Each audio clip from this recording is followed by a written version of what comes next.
Hey everyone, welcome back to the podcast. Today we have Dr. Simone Alicia, who is an international self-esteem expert, motivational speaker, and television personality who creates measurable improvements in mindset, thoughts, beliefs, and behavioral outcomes. Her company, the Self Esteem Doctor, is a global self-development empire focused on nourishing mental, spiritual, and physical well-being in people of all ages. Dr. Simone combines influences of Neuro Linguistic Programming and other holistic coaching tools for self-esteem. Dr. Simone, welcome to the podcast. Thanks for coming Thank you. on. Thank you so much for having me. I am so excited about this topic and meeting you both today. I am too. I was like, Alexis, you have to do this podcast with me because I feel like self-esteem is such a topic that I worry about as a mom of 3 kids, but especially of a teenager. So I was like, she needs to get in on this conversation. But before we dive in, I saw in your bio that you went to the University of Florida. Go And Gators. that's one of the schools Alexis is looking at because we're in Tampa. So that's so cool. Are you still in Florida? Yes, I'm actually in Florida. I'm further south in a city called Parkland, but I jet over to Tampa all the time to do WFLA Bloom TV. I'm not sure if you guys watch that on the news, but I jet over to Tampa all the time to do that news segment, and I'm falling in love with Tampa. Oh, cool. Okay, well, next time we're at my dad's house and he has the news on, we'll be like, oh, we know Yeah, her. same, because I don't actually watch the news either, but I'm like, hey, we're gonna try to spread Yeah. some good news in here. So. Oh my gosh, I love it. That's awesome. So, how did you get into specializing in self-esteem? Such a good question, Alexa. So I literally started off my career with modeling and teaching in elementary school at the same time. And it was becoming surprising to me that self-esteem issues were popping up in both of those industries. I definitely was more on the naive side, kind of like, okay, you want to pay me to walk down a runway? Like, sure, like, let's go, right? I wasn't really taking everything very seriously, like body image, this and that. And like, I just was, pay me, I walk this straight line, like, this is great. And then I started to learn, of course, in that industry, people were really tearing their bodies apart, and I look like this and I look like that. And so that brought my attention to the physical part of self esteem, like just not loving or being kind to yourself.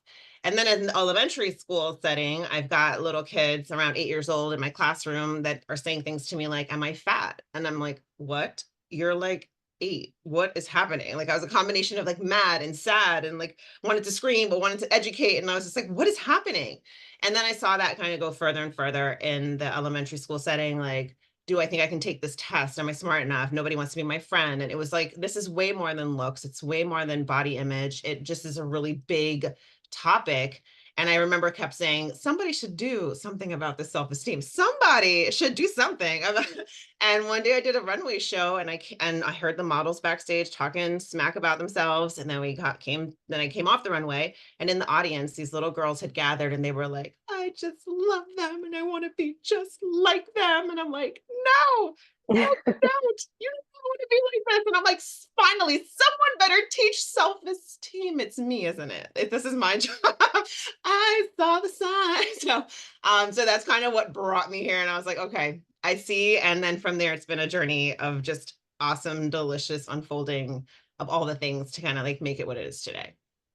Well, I have to say, I think you're the first person I've ever met that specializes in self-esteem. Like I know people touch on it, but I mean, that's your thing. And it's like, why aren't there more people doing this? Because it's so prevalent, especially, in today's world. But okay, so I have a question because you mentioned you were seeing that in like 8-year-olds. So I have a 3-year-old and a 5-year-old.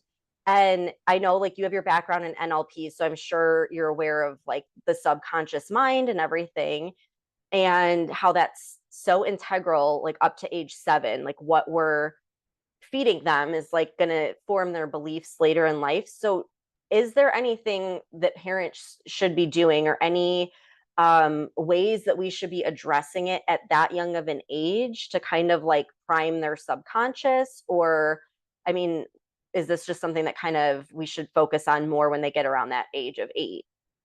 Such a good question. I think that honestly, we can start at any age. Sometimes I hesitate to like make it a stamp that, you should have started this at like 5, because then we've got parents who are like, my Right. kid's 17, like, oops. So I definitely say that when you get into more of like the universal approach and look at things, or that viewpoint, and just looking more expanded, you're like, okay, there's no time that's like the wrong time for change, or to evolve, or to grow, or to step into greater self, and to tap into higher mind. So on that end, from more, I guess, more of a spiritual, or, a big picture, I think it's always a good time. But more specifically, to answer your question directly, I think the younger we can start, the better. Like, one of my secret missions is like, let's get this into the schools. Like, everyone's going to eventually learn ABCs, and like, let's also start with, who are you? What is the capacity of your mind and your thoughts and your imagination and the pictures that are in your mind? And ultimately, you brought up NLP. So I want to be very specific when I say that a neuro linguistic programming, which is NLP, it's a lot about the pictures that we're creating in our minds and what we do with those pictures. So we represent the world in different ways. Some of us are visual, kinesthetic, auditory. But at the end of the day, where most of us are seeing, or all of us are seeing and interpreting in some kind of imagery in our mind. So children are usually at a really great time to have that imagery. They're not as blocked, so they can imagine anything. And so it's a great time to kind of teach them how to use the imagination, that picturing tool, or as psychology would call it, mental imagery, in really productive ways, and start teaching them that what you're seeing in there actually can have real outcomes, like out there in your life. And you teach them super early, and they can start using it for everything, like preparing for the new school year, making new friends, getting good grades. And so I would say, parents, number one tip, if you are in the stage where you have younger children, start to play around with that imagination as a tool to help them, and let them know it's something that actually has an impact on the outcomes that we have. So do role playing and like drawing out positive scenarios and best outcomes, so they can really get tapped into the imagery they're seeing in their mind. And I feel like adults too. Like, I was Yeah. talking about this, I think a week or two ago, but I'm like, why do we feel like we can't use our imagination anymore? It's like we get to a certain age and we just shut that off. But that's such a big part of manifesting too. And it's like, imagine with them, like role play, like you said, play games with them. Like, why do we feel like we can't do that? I actually have an answer for that, or it's something I would propose. Like, my theory on that is, honestly, I just don't think school, and I'm not going to knock schools, but I definitely think school has not necessarily supported us keeping the imagination alive as we get older. It's kind of like, okay, kindergarten, first grade, second grade, like, yay, imagine. Third grade, fourth grade, fifth grade, okay, grow up a little bit, like tone it down. And like middle school, okay, enough. Like, stop. And it's like, wait, no, wait, what? And so, yes, us as adults, we have to reawaken this part of us, in terms of like trying to tap into imagination and feeling good about, like, is this horrible, or is this normal? Is this weird? And then it taps into self-talk, right? Because the image I'm seeing in my mind, I usually have some dialogue or something. So self-talk ties us right back into the self-esteem more directly. And I say to people all the time, I go, have you ever noticed that if you are talking really badly about yourself, like in your head, everyone's fine with it. They're like, yeah, that's normal, girl. It's fine. Like, you're like, I'm so stupid. Like, what am I doing? I'm a moron. They're like, yeah, girl, it happens. But if you were to flip that like language and be really positive, you know what, I can do it. I'm a rock star. I'm going to own this. Like, I'm about to make this like super great thing. They're like, that's weird. You're like talking to yourself. Like, stop. You're like, what? Why? Why is that the training? They're both talking to yourself. They're both putting imagination, pictures in your mind. And at the end of the day, unless you're like, you know, psychic, you are creating an imagery that doesn't quite exist yet. Either you're painting a picture that's false that you're not going to do well, or you're creating an image that might be false that you are going to do well. At the end of the day, you're taking a guess at it and you're turning on the imagination. Why not do that in the more positive way, in a more positive sense? And I got science to say that the positive will work actually in your favor. You want to do that on purpose.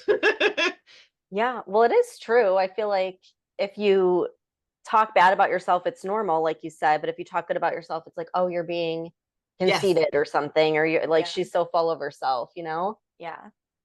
So Yeah. a lot of people nowadays, especially teenagers, are into social media. So what do you think about social media, and what role do you think that it's playing on self-esteem? Ooh, honey, you just coming with the questions today. I love it. Okay. So I know people love to knock self-esteem, knock social media, and there is a lot of truth to that. I want people to understand more though that social media is a tool. And I love to give the example, if I have a knife and I use the knife to destroy something, destroy a really fancy painting or destroy clothes or somebody or something, that's a terrible use of that tool. However, if I need it to get like life assisting medical, devices, I need to open something or cook my food, then it's a very useful tool. And I kind of need this knife so I can access safety, right? Or take myself out of bondage or whatever. So to realize that a knife, for example, is neither good nor bad, it's really how you're using it. I think that that's something that a new perception we can take on when it comes to social media is it's neither good nor bad, it's how you use it. And I think right now, yes, 100%, it's being mostly used and debuted as this really negative thing where and it's true, you can access anything and anyone can post anything and everyone's really confident when you're not seeing their faces and they don't have to own the voice behind it. And so the nastiness, the meanness, I have anger inside, so I'm going to spread it to you. That is all happening.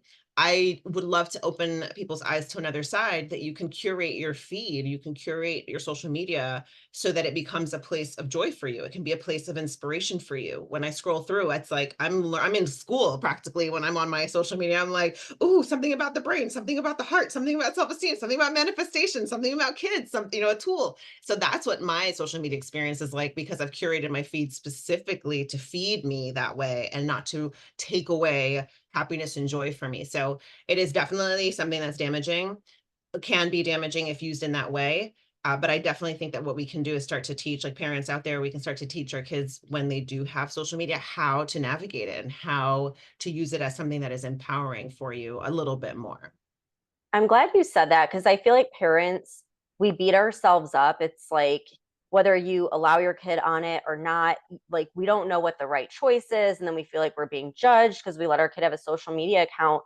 But I love what you're saying about curating the feed because I know like in the evenings sometimes her and I will start sending each other funny videos and we'll just start dying laughing and we'll be in like the best mood ever. And so we got that on social media. It's not all bad. It's just what are you tuning into, you know? 100%. And I was super surprised. I was coaching a girl around 19 years old, I think, a few years back. And she was just like tormented. And one of the topics that came up was her social media. And I'm like, do you mind if I look at it? It's not mandatory in my coaching, but do you mind? She's like, no, look at it. And I honestly was about to be in tears, like 5 finger scrolls down. And I'm like, oh my gosh, like, what is this? It was like the images of depression and people crying and like, oh, this one is like, censored, like click here if you want to see it. I'm like, I don't want to see it. I don't want to see it. Like, I was like, what are you doing? I go, why do you have this? She goes, I mean, what else? She literally was like jaw dropped, eyes open, confusion. Like, what am I supposed to do here? And I'm like, put good stuff on. She's like, what do you mean? I'm like, oh my gosh, like, let's talk about hashtag. Let's go. Let's start scrolling, honey. I'm like, what do you want? You want body love? You want empowerment? You want like, money making? What do you want? And so we started going through and redoing her feed and probably like, I'd say 24 or 48 hours later, she texted me and she was like, oh my gosh, like I am living in a new land of social media. And I'm like, girl, I had to teach you that? Like there's a place to teach that? Okay. But our kids don't know what they don't know. So it's just a really simple but powerful tool that you can give to your kids for sure. And for us, let's not just say kids, for us as well. Yep. Oh yeah. I mean, I feel like Instagram helped me when I was in my day job and I was miserable. In the morning, I would look at positive quotes on Instagram and it like got me ready for the day. And so, there is that positive side. You just have to balance it. And it is easy to get sucked into the negative stuff sometimes. Sure. But I think just having awareness of that and tuning it out and like searching for something better, like the funny videos, like we seek those out is, a game changer and can actually boost your mood and everything else. 100%. And I think when you are in a place where you realize you have a little bit more control, and a lot of us, I feel like, are looking for a little more control in our lives, not necessarily to control other people or be, as they like to say, control freaks, but really just, I want to feel like I have a little bit more of a handle on like me. And can I navigate my happiness through the day? Like, do I have a say in this? Or am I just kind of sitting here and whoever comes by, like, that's how I'm going to feel today. And I think social media, when we teach each other how to curate it, is one of those ways to say, no, I have control over this. I do not need to look at this. Like there is no one who's going to make me look at this. And I will swipe. And honey, if I see 2 things from somebody that back to back that are like, I did not like that, I'm like immediately back to their page, unfollow, moving. I don't even think twice about it. I'm like, this is not in my future, so we're done. Like, so just to give you the confidence and courage to do that, I think is pretty huge. Do you think that's helpful, Alexis, for like high schoolers, Yeah. middle schoolers? Yeah, I think that's a really cool way to do that. Yeah, I love it. I love it. So, what types of things would you suggest to teenage girls to help with self-esteem?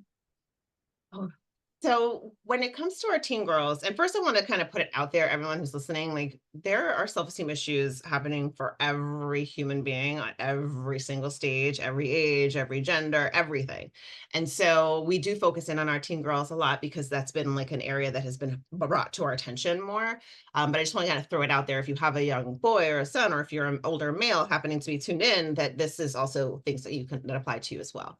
So for our teen girls, I would say in general, the pressures that are happening in school, the comparison, am I good enough? Like, am I catching up to everything that's happening? Am I being included, excluded? Like, these are the topics I see all the time when I'm coaching.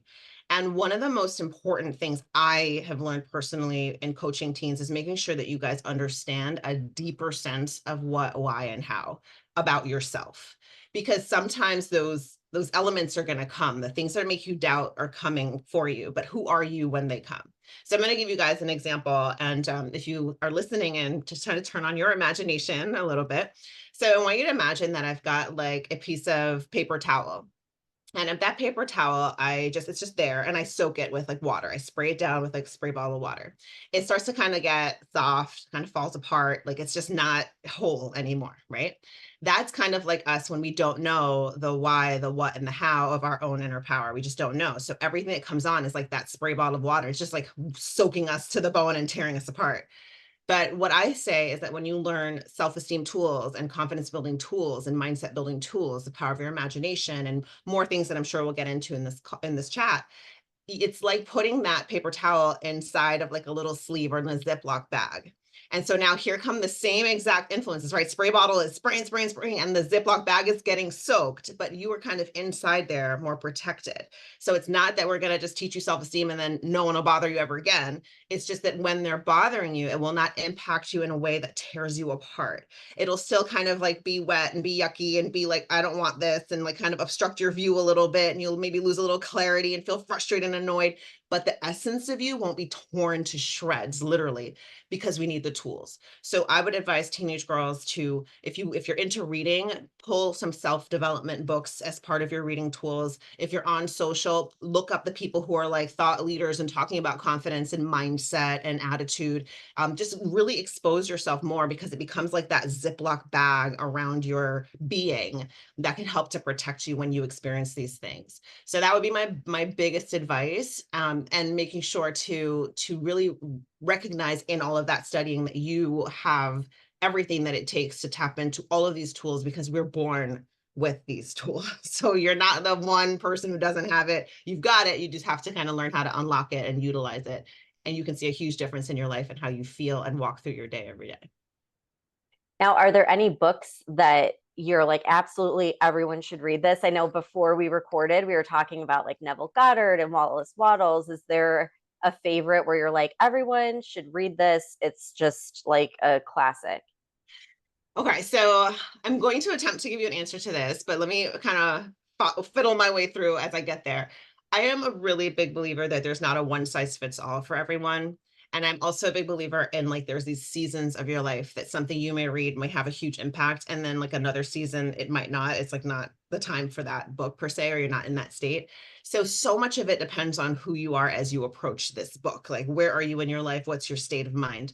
I absolutely love Dr. Joe Dispenza's work because I feel that he brings in the science aspect that explains the spiritual aspect that then gives you the step-by-step aspect, and it all brings all the work together. For those who are a little bit more skeptical, they can see the science.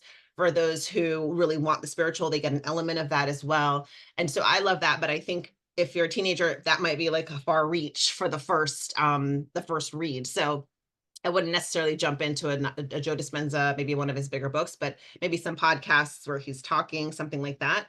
But all of the above, every single author, I'm like, all of them had a massive impact on I'm like, get your pens out. You're going to watch Florence Scovel Shinn. You're going to do Neville Goddard. You can even start with The Secret. That's usually a very simple read because it goes very general. It's a great introduction for like the manifestation side of things.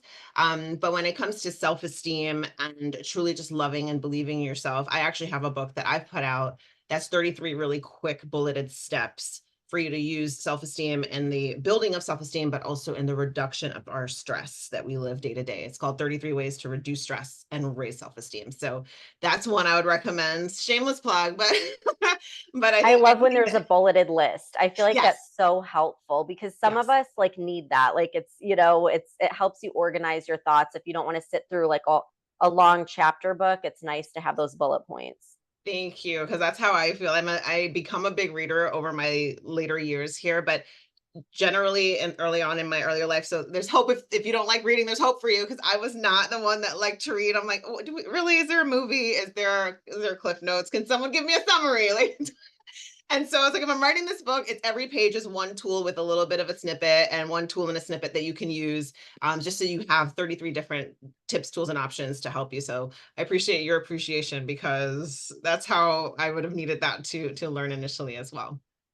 Yeah. Well, okay. So I wanted to ask because I was not expecting, like, before we started recording, I was not expecting you to like know so much about the law of attraction, or not know about it, but like I didn't realize it was so intertwined with the self-esteem, concept. And you had said something, you said, what is self-esteem? It's being in alignment. So maybe you can talk a little bit about that because we've been kind of going down this road on the podcast of what is the law of attraction? How do we use it? How do we get into alignment? So maybe you can like tie that together for us.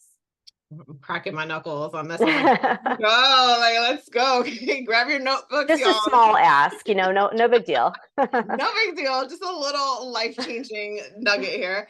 Okay, so first, I'm inspired to say that law of attraction is known by many names. So don't be nervous or afraid when you start hearing other references to it. And that's something that I think was one of my superpowers, was that I was not very tied to what things are called. And so one community wants to fight that law of attraction is not this, another wants to fight maybe more biblical terms, another wants to fight yet again another scientific terminology. I'm like, yes, all of the above. Let's go. Like, give me the details. I don't care what you want to call it. So, what I found in the details is that there is essentially this love, this frequency of love, and this belief in self, this worthiness that has to be in place for you to be able to manifest. And it's in fact, you being aligned with your higher self and that higher spiritual, divine, however you like to look at it, this highest beingness of you in existence. Once you're in alignment means that you're matched up with that. And that frequency is the ultimate frequency of love and creation. So to line up with it, you actually have to be in your physical body feeling and tapped into that feeling of love and creation. I actually just did a masterclass the other day about authenticity. And there was a person, I forget his name right now, but it's a pretty popular guy, was talking about how authenticity is the highest frequency. That they did a study, measured human beings, and saw that the frequency emanating human bodies that was the most powerful, like ever, is the frequency of authenticity. They then went on, interestingly to me, in my mind, they went on to say it's even higher than love. And I'm like, huh? I'm like, wait a second. It is the frequency of love, but love turned inward rather than love being dispersed, which is also a very great and powerful energy and frequency. But love turned inward is literally accessing source. So when you access source and turn inward, of course, you're at the highest frequency. You're literally tapped into how you got here. So for me, the way I define self-esteem is the way we think and feel about ourselves. That's I keep it very simple, how we are thinking and how we're feeling. Later on, I heard Dr. Joe Dispenza talk about that the way that we really tap into our true beingness, and I almost jumped all the way in, y'all, to like the advanced class. Let me pause. Okay. So wait a second. But he did say the way we tap into our beingness is by having a coherent brain and heart. So he used scientific words, right? So I'm saying thoughts and feelings. He's saying brain and heart. And so the coherence he's talking about is that you have positive thought frequencies, desired thoughts, let's say not positive, but desired thoughts that are coming and matching this loving, desiring, grateful feeling that you have in your heart. Like, oh, I want to feel love, and you're feeling love in your heart. I want to feel free, and you're feeling free in your heart. So this matching of thought and feeling, heart and mind, is essentially tapping into your strongest, most powerful being. So I bring it all the way back around to say, well, if it's thoughts and feelings, and if it's mind and heart, and I've defined all of that to be the way you're thinking and feeling about yourself, your true self, then we cannot separate law of attraction from self-esteem. You can't separate manifestation from alignment. It is truly the essence of you being authentically connected to you in love.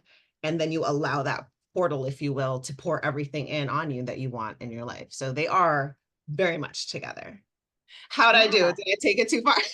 No, no, no, no. I'm right. Are you right there? I'm right there. I'm loving this. And like as you're talking, it just kind of clicked with me that your self-esteem, like you were using the words of like going like inward, right? And so it's like when inside of you, you know the person you are and the person you want to be and all those kinds of things, your self-esteem is probably going to be like in check. It's when we go outward and we're looking at what other people are saying, what other people are thinking about us, where you start to get out of alignment and your self-esteem can suffer.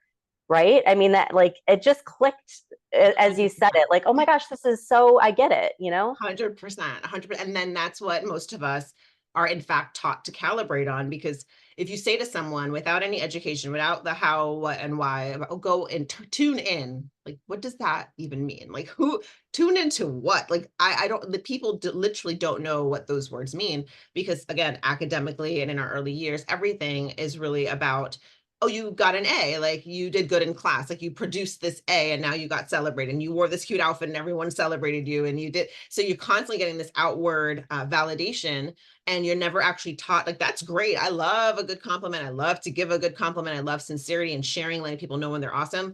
I also think there's a second part to that languaging, and it has to come from inside. So if you're reliant upon just words coming on the outside, you don't know how to tune in. And that self-esteem now is fully dependent. I just did a post on this, is dependent on your external environment. That means everything outside of me, whatever, like you said, what everyone else is thinking, what they say, what they've got, their input. Then if my self-esteem is based on that external, then it's going to rise and fall like the sun, man. It's going to be just like, you love me today, I'm awesome. Oh, you don't like me, oh, I'm bad. Like, you like my outfit, oh, I'm so cute. Oh, you don't like my hair, oh my gosh, I'm like ugly. And it's just going to go by. So that internal environment, tuning inward, is where the power is. And that's what most of us are never really taught how to do. How do we go inward? Like, how do we do that? Yeah.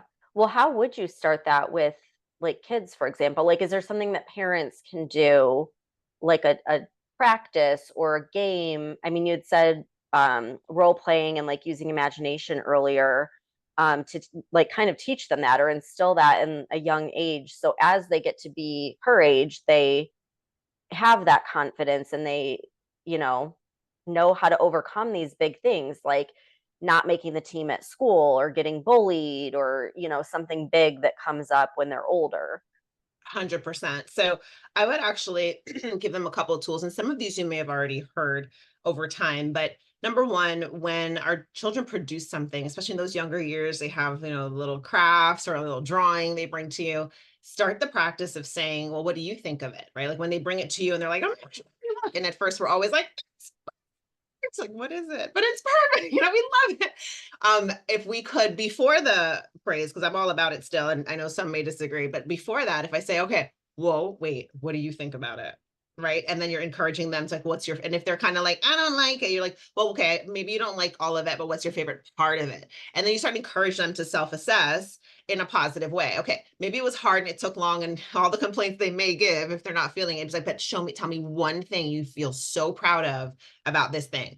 And then they might say, I focused on it, or I used the best pink ever, or whatever it is. And then you say, wow, you were able to find the good in your own work. Like, that's really amazing. I love it too. So therefore I'm saying my opinion is actually secondary when it comes to like telling you something is good enough. Your opinion actually matters primarily. So what did you think of it? And if they don't like something, it's okay to say, well, what could you do to make it better? If you do want to fix it, make it better. And when you love it, bring it to me, right? And they can like do something. So there are little ways, and your kids, some of them will respond differently to certain things. So you want to adjust it, but allow them to have a chance to compliment and appreciate their own work. So that's one thing. When it comes to affirming themselves, sometimes again, we pour in, and I don't think anything's wrong with that. I think growing up and be like, my mom told me I was awesome. Like, that's a good memory, right? I also would encourage the kids to be able to say their own affirmations and to come up with them on their own, because something different happens in the brain when they have to create their own words and terminology. Something different is happening. The synapses are connecting in different ways. So they become more permanent. And then encouraging them to feel. So if you're saying an affirmation, the problem, if I can divert just for a moment so everyone understands, when we have this love-hate feeling about affirmations, the problem is that we've in many cases sold affirmations as just a bunch of words you have to just force yourself to believe. Just say them until you believe them. Like, what? I'm rich, I'm rich, I'm rich, I'm rich. What? There's a tow truck pulling your car. You're like, I'm rich, I'm rich, I'm rich. Like, what? Like how? Okay, so the problem is that we have to feel it. And this brings us back to Joe and some of the science. So once we are thinking something, we send out a thought frequency onto basically the field of creation, atomically, we send out this frequency. And when we have the emotion to back it, that's when a couple of different things happen. We're in a coherent state. The heart and mind are in sync because I'm feeling this affirmation, I'm feeling this thing. I feel so good about it. It expands the field that naturally exists outside the human body called the electromagnetic field. So from a quantum physics place, that has now set my body in an attractive magnetic place. Like if you do some of the research and look at the studies, they will show you literally are a magnet. It's electromagnetic. I send out a signal and then my heart pulls in the experience or the event. So when we teach our kids, can you feel that? Like, I'm pretty, I'm beautiful, I'm strong, okay, wait, hold on. Let's go one at a time. I'm happy. Okay, wait, let me see you feel happy. Like turn up your heart so you can feel happy. And they're like, with that face and they're smiling. You're like, yeah, I can tell you're feeling it. Okay, give me another one. Like smart. Okay, act it out. I was like, oh, they're patting their cheeks and like looking all smart. And you're like, do you feel it in your heart? Like, yeah. And just teach them that that's something that should be related. And as they get older, they can get better at it, because from that scientific space, it is absolutely a part of why and how we manifest. And then from a brain programming place, which you mentioned earlier, if we have a thought and there is an emotion that matches that thought, my brain goes ding, ding, ding. Okay, record that. That's real. So if I'm really feeling like thinking, oh my gosh, what if like the worst thing happens to me tomorrow and my heart like skips a beat and I'm like in this panic, my brain records, oh, the worst thing just happened to Simone, write it down. My brain doesn't matter if something really happened or if I'm sitting in my office having this like kind of imagination. My brain is going to record anytime that my thought has a coherent signature with my emotion. And so that's why we can manifest a lot of bad things, because usually we feel those really big fears come up, but we're trying to dream positively and we're not feeling anything. We're just crossing our fingers and hoping for the best, but we don't feel anything. So on both sides of that, whether you're programming the brain to be able to say, wow, ooh, like, what if I got a good grade? That's exciting. Brain's like, Simone gets good grades. Ooh, another good grade. Ooh, that's exciting. Simone gets good grades. And now I'm like in this place where my brain is programmed that it's easy for me to get good grades. So now I'm not panicked as much when a test comes. My anxiety is really down. My confidence is really up. And my focus is more clear. So I can probably recall information a little bit better. And then, of course, as I said before, there's the quantum piece of the manifestation and literally pulling from the field. So I would definitely make sure our kids understand that it's not just list off positive things in the mirror and pretend and fake it till you make it. Although all respect, if you say that, I have the respect that that can still work for you if you've used that programming.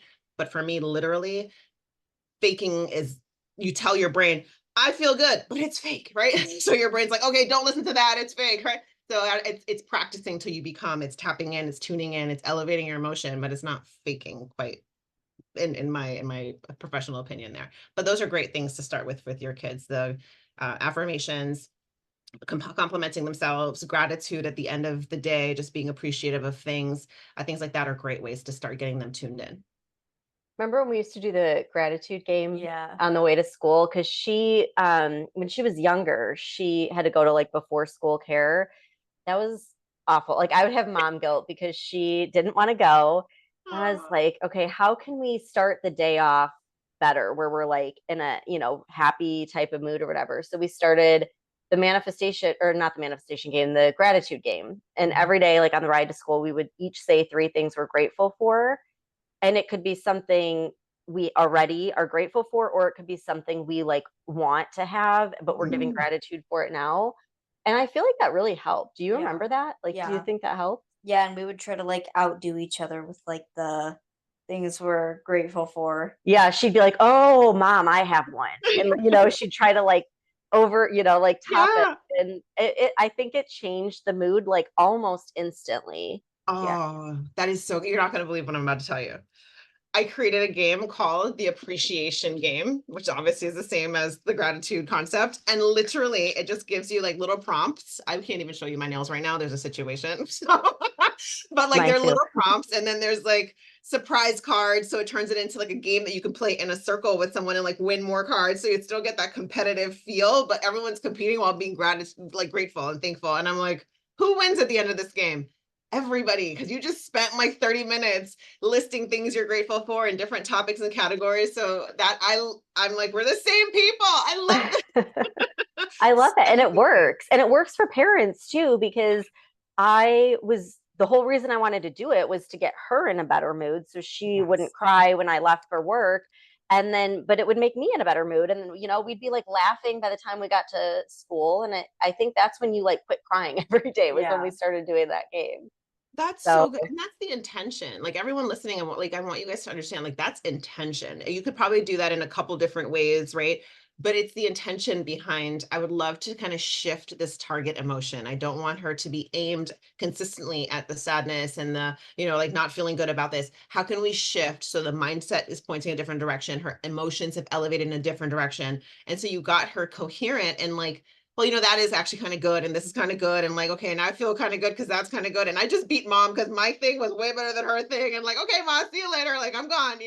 And it was so beautiful to watch you help change her state using like these different target emotions. And that exactly is a perfect example for everyone listening. That's so beautiful. Thank you for sharing that. That was good.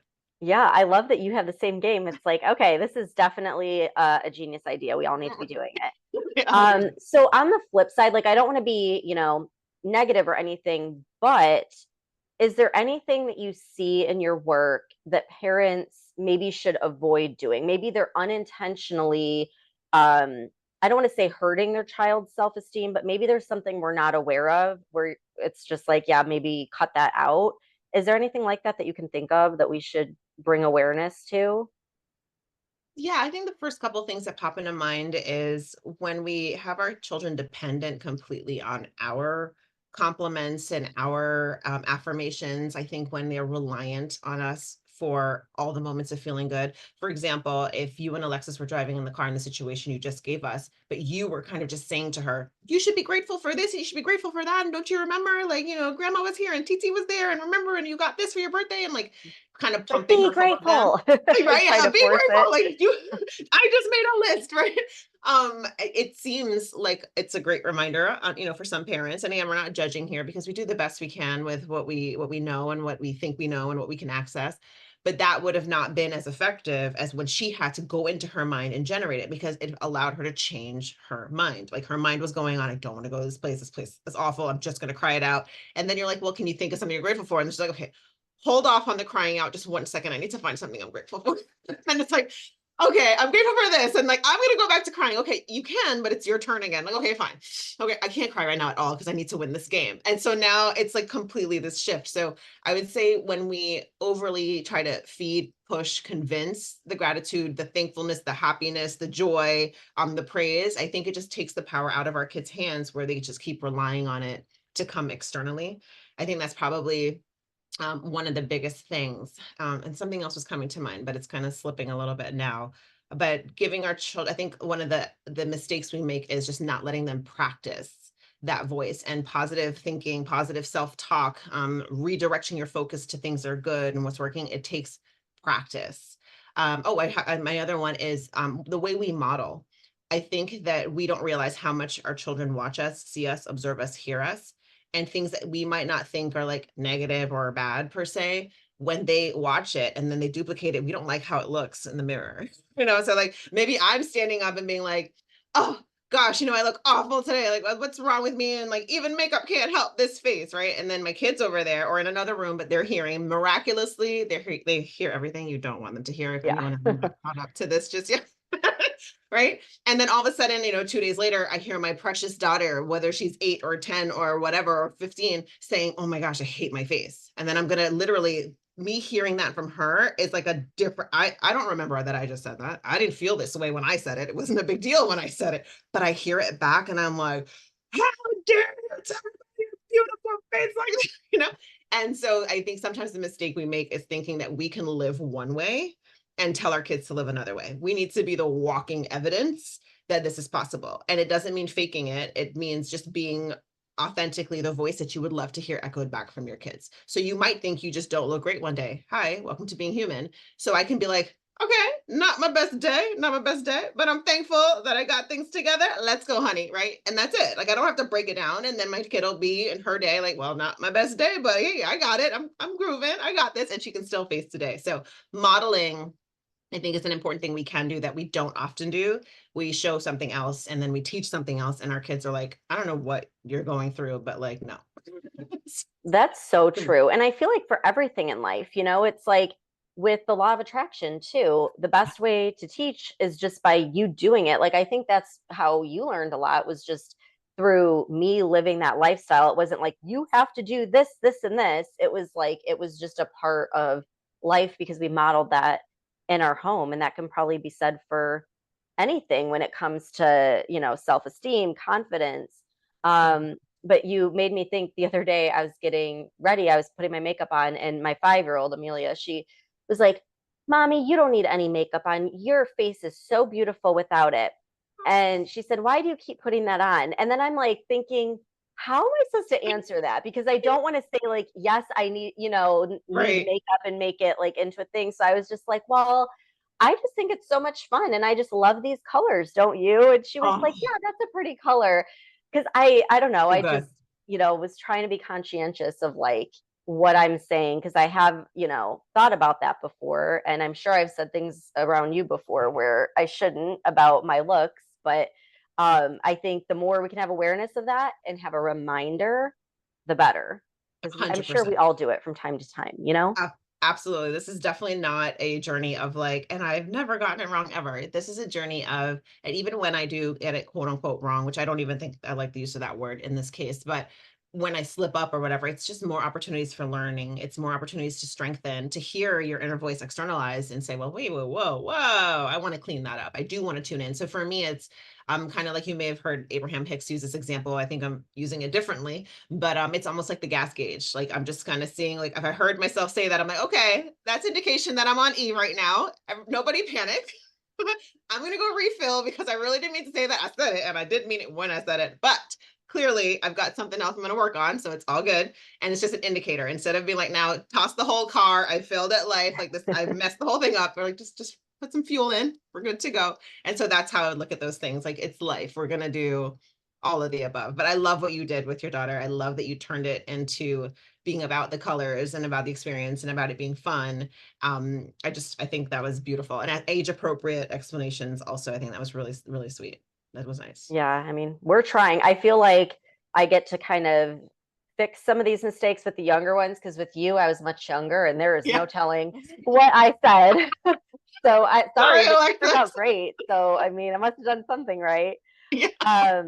Okay, so there's a question we like to ask our guests at the end. You want to ask it? What are you currently trying to manifest in your life?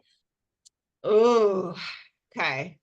So I'm so steeped into the process of manifestation from a feelings place that I don't even feel the disconnection. Like, I'm like, what do you mean trying to manifest? I already have it. And I'm like, wait, actually, no. I love that answer, by the way. I'm like, what do you mean? I'm like, oh, wait, yes, we are looking to move. So I guess that a house, but I live in that house already in my head. So I'm like, nothing, girl, but that's not true. There's 1,000 bazillion things that I am super eager and excited to get my hands in the clay of life about. And definitely a new house is probably one of the things on a personal side. And professionally, it's always manifesting and living in the excitement and the presence of having the audience in front of me for whom this really resonates, to find and align myself to the people who are asking the questions I'm answering. And so that's really powerful for me right now professionally, is I don't want to just stand in front of a room just because there's a room, or just because they pay me, or just because there's 20,000 people.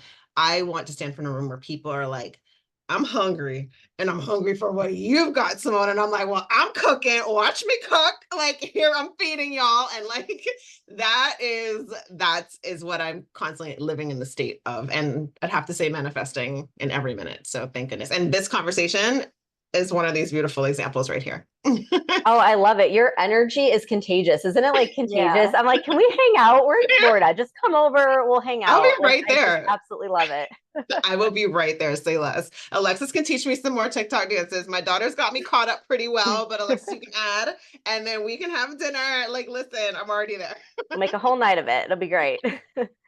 Okay, you have to let everyone know where they can find you. I went on your Instagram today and like instant mood boost. You were like, I'm in the sun, and like you were just, it was so positive, and I was like, okay, I need to come on her page every day. So let everyone know all the places they can find you. Oh my goodness, another manifested statement, because that is like what I write in my journal. Like people say like they get sunshine from my page, that they feel the radiation of divine through me. And like you just said it, I'm like, manifestation, check. You can grab my journal. I am known as the Self Esteem Doctor. And so I've tried to make it very easy. If you go Instagram, it's the Self Esteem Doctor. It's all spelled out. THE and then DOCTOR at the end. My website is theselfesteemdoctor.com, and pretty much all the social media channels, LinkedIn, TikTok, all of them is theselfesteemdoctor.com. Amazing. Well, thank you so much for coming on. I feel like there's so much in this episode that's really going to help people, and they're going to feel really like I am so energized. I feel like I could do anything right now. Your energy is just like 10 out of 10. Absolutely loved it. Thank you so much for coming on. Oh, thank you so much. You just filled my heart. Thank you for creating a platform like this. And you, Alexis, for jumping in on this at age 15 to reach our kids even younger and younger with your voice. It is super powerful. Hug and kiss your mom. Put her on your gratitude list, because you are a queen. This is epic and amazing. And Stephanie, I appreciate you guys so much. Thank you for having me, and thank everybody for listening. Thank you so much. Thank you, everyone, for tuning in, and we'll see you back here next week.